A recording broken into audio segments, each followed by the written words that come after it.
it's Nina. Hello and welcome again on Now We Know channel. And in today's video, we're gonna talk about how to fix WhatsApp status video is not working. So let's get started.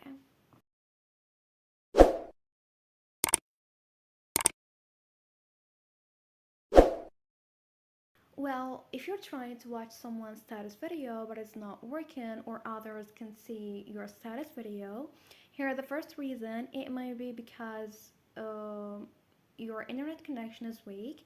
So check your internet connection. So I'm gonna swipe down from the right corner of my screen, and here I'm gonna turn off the Wi-Fi and turn on the cellular data, because sometimes the cellular data is stronger than the Wi-Fi.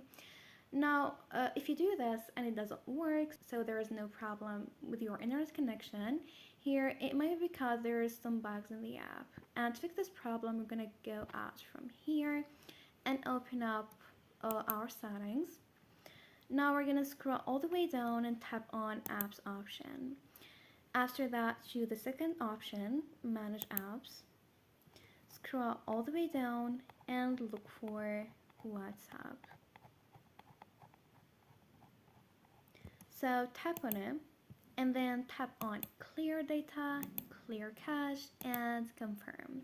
And that should fix your problem. And this is it. Thanks for watching. See ya.